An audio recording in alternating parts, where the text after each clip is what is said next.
he had hoped it would be. Samantha remarked, "I thought that if I got married, I wouldn't be so lonely. Our relationship used to be so happy, and I thought having kids would just add to that. But I never knew it would be this hard. I love Michael and the kids so much. I can't understand why it's so difficult." Michael and Samantha had each grown up in what they called good families, but neither could truly appreciate how ill-prepared they were for the emotional challenges of life. They were largely out of touch with their own hearts, and they didn't know how to show up for themselves or for each other in any real, living, tangible way. Over the next several weeks, Michael and Samantha made a lot of progress.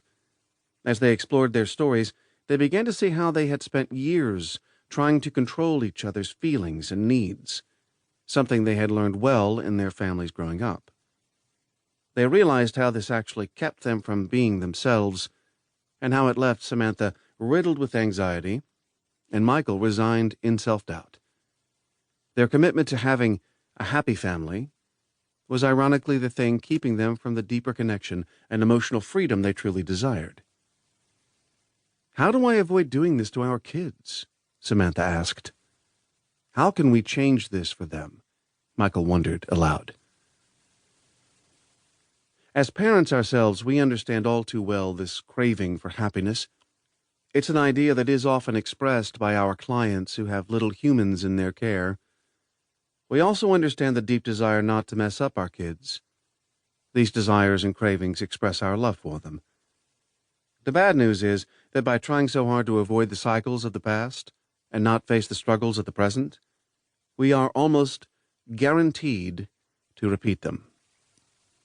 As professional counselors, we encounter individuals and couples like Michael and Samantha all the time.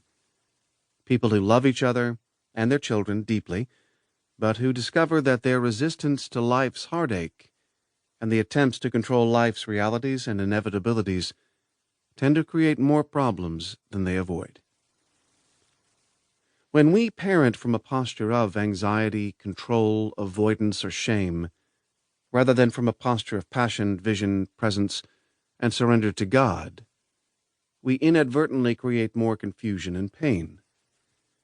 We end up unintentionally and unknowingly harming our children, the exact opposite of what we hope to do. Only through an outgrowth of our own emotional and spiritual presence do we have what our children really need. Our natural tendency is to want to be successful parents. The problem with this is that we ultimately measure ourselves by comparison, using social media, and accomplishments, meaning degrees. We have to get off the ladder. Not until we begin living fully, from the inside out, can we be present to each other and our children. We will never have everything we or our children want.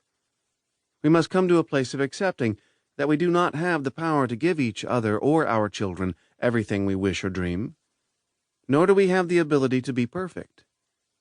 As we awaken to the reality of our imperfections and accept them, and even celebrate them, we learn instead to parent from the heart.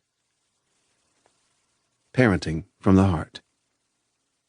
As children grow and develop, parenting becomes even more complex. We want our kids to flourish physically, intellectually, psychologically, emotionally, and spiritually. We hope to nurture passion, a capacity for intimacy, and the character of integrity so that they become capable grown-ups who contribute to the world around them. Though our goals as parents may be similar, the means we use to attain those goals run the gamut. All the conversations about best parenting in our contemporary age center on this question: what is a more authentic, helpful, and sustainable way to parent our children? Over the past decades, we have seen a cultural shift from a parent-centric household, in which children were raised to be obedient without protest of any kind, that is, seen and not heard, to a more child-centric household, in which children's self-esteem is valued as the key to a happy adulthood, that is, everyone gets a trophy. What we propose is another way to parent that is neither parent-centric nor child-centric, but heart